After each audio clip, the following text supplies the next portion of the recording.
All right, guys, welcome back to the Marcus and Mike Show. I am Mike. My man over here to my left is Marcus.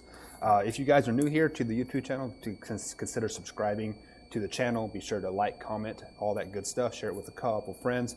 If you're out here on iHeartRadio, Spotify, iTunes, Google Podcasts, Amazon, Speaker Breaker, etc., any type of podcast form, be sure to follow that podcast as well. Leave a review, ranking, and share that with a couple friends as well. So, Marcus, let's get into the final playoff series that we're talking about. NBA playoff day here. This series, I feel, is pretty much wrapped up at this point here. Yeah. Milwaukee Bucks versus Celtics. The Bucks won last night, 113 to 101.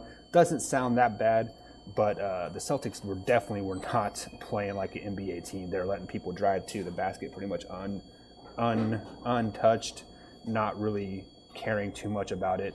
What are your thoughts on this series as it goes back to Milwaukee on Wednesday night? Yeah, I mean, this is kind of weird for me as well. I mean, because the Celtics have so much talent, it's almost like they're giving up. I understand Milwaukee's playing great, and Milwaukee's putting a lot of pressure on them, making them give up. So I don't want to take credit away from Milwaukee, but man, it's the Celtics kind of showed you a little bit in that first round there with Indiana that they could put it together. And then they did not really carry that over. They carried it over game one. And it's like the Celtics, and I'm really disappointed in Coach Stevens because it's almost like they feel like they've won some championships or something, that they can turn it off and on. Yeah. And they're trying to do that in the playoffs, in the postseason. And you can't turn it off and on when you're going up against really good teams. They're going up against the number one seed, albeit that number one seed, the Milwaukee Bucks, haven't been here before. But you still just can't turn it off and on against a really good team like Milwaukee. And Kyle Lowry, yeah, he's playing like Kyle Lowry right the past few days. Kyrie Irving is like 19 of 62 in the past 3 games. I mean, that's just. I don't even know what that is. Yeah, that's horrible. Allen Iverson would laugh at that, and that's insane. Like, what are you doing? And it's like I mentioned before with the Celtics throughout the season. It's like they have too many there's not enough basketballs. It seems like they're selfish, and Brad Stevens can't reel that in and make them play team basketball now at the biggest moments. I don't know what happened to Rozier. Rozier was very promising last year, taking over for Kyrie, and he's been nothing. What's going on with Tatum? What's going on? Jaylen Brown, these guys, Gordon Hayward. I mean, he's come back off his injury. I mean, he hasn't looked anything like Gordon Hayward, was at Utah, and it's a horrific injury, and I get that. So maybe next year Gordon Hayward will be a lot better once he gets a year under his belt. Let's hope so, for their sake. But Milwaukee is just absolutely taking it to them. The role players are playing great for Milwaukee. It's fun to watch. Coach Butt's system it's going really well. Giannis is playing great. This thing's a wrap, and Celtics have almost quit. And so we'll see what happens in Game 5. But I expect Game 5. I expect this thing to be over. If it's not over, it's might be trouble for Bucks, because I think the Celtics are the only team that could come back from this 3-1. Yeah, no. Well, here's where you're right. They have all the talent in the world to come back. Absolutely. I mean, they can get up and down the court, can score with anybody. Kyrie can turn it on. Kyrie is a clutch player, but they're just not. I just don't see any evidence of that right now. But you're right. I mean, if they want to turn on the switch, they can. They absolutely can. And so, but to be in this position 3-1. You got to give Bucks credit, and then Brad Stevens and Kyrie, I'm going to give them not the credit. I mean, that's terrible job by Brad Stevens, right? And that's a terrible job by Kyrie Irving, having this team ready to go and ready to play. And so, give the Bucks credit though; they have the best player, regular season player on the court right now, and that's Giannis. And like I said, I think I mentioned to you a couple weeks ago, whoever put together this team. I think the guy's name is like John. I forgot his name, but the general manager for I think his last name is House. I'm not sure. We have to look that up, but that sounds right.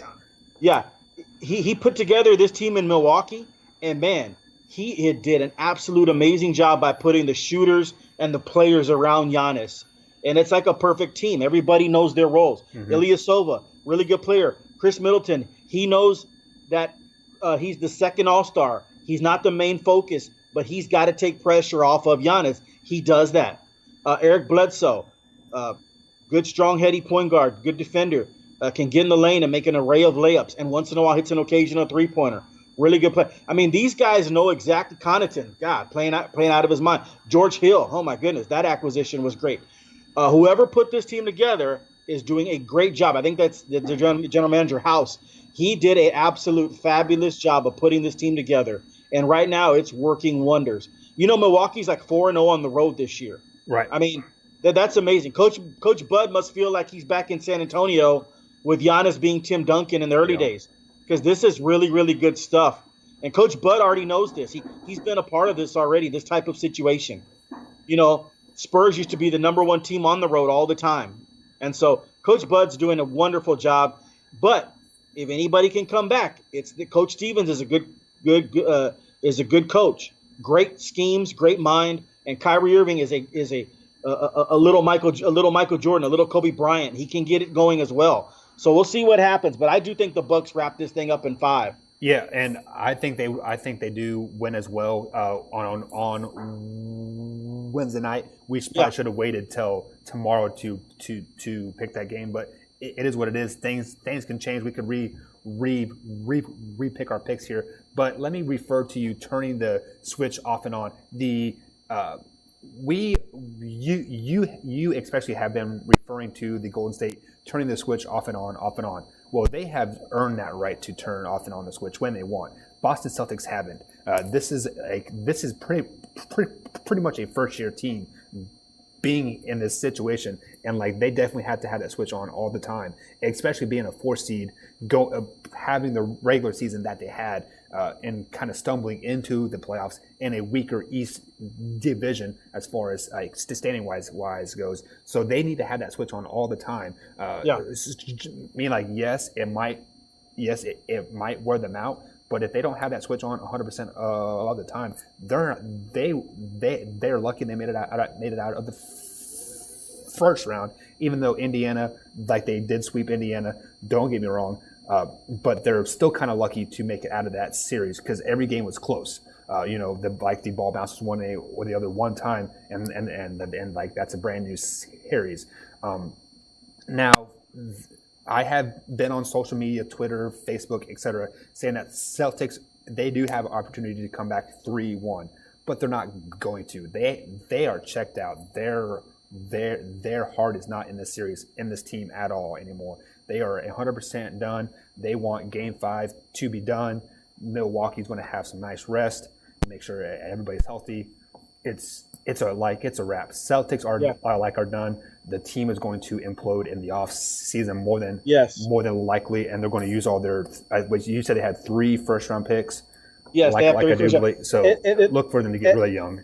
Yes, and the 2 most anticipated off seasons are going to be the Celtics and the Warriors. Yeah. To see how those teams disband. Well, what's disappointing for the Celtics is they couldn't even squeeze a title out of all these great players, and at least the Warriors squeezed a couple of titles out of those players. Right. But and real quick, the general manager of the Bucks is John Horst. I knew his name was John. I was like, House Horst? Is it? Well, you know, House sounds familiar though. Yeah, no, it's John Horst, and let me tell you something. John is only 36 years old, so he's got a bright future in the NBA. Putting this Milwaukee Bucks team together he's done a yeoman's job. So give kudos to him. Kudos to John Horst there in Milwaukee with the Harley Davidson logo on their patch there. I don't think I'm a fan of the patches on the jerseys yet. I believe who was it? I think Oklahoma City has it has Loves or something like that. It's like a gas station. Yeah, it's kind of weird, right? Yeah. I don't try to pay too much attention to it. StubHub and Bank of America. I don't know what the hell. It's kind of weird, but I think I saw the Clippers that have a have a dating app on theirs. I was like, well, that's kind of ironic, isn't it? Put Chico's bail bonds from the Bad News Bears. I'd wear one just for fun. I'd put Chico's bail bonds while I was an NBA player. Have you ever seen the Bad News Bears? The movie? It's a pretty good movie. Yeah. Oh my gosh, one of my favorites. I'm sure it came out before you were born. I've seen a lot of old school movies because of my bops. So we always watch Eastbound and Down and whatnot, and all those older movies. But guys, that's going to be it for today. Strictly basketball. Tomorrow, we might talk a little Rockets Warriors, maybe some Celtics Bucks. We're definitely going to hit NFL mini camps. So Cowboys, Chiefs, Texans, Raiders, maybe. Raiders, forget them. But join us tomorrow, guys. Same time, same place, and we'll catch you guys tomorrow. We're out.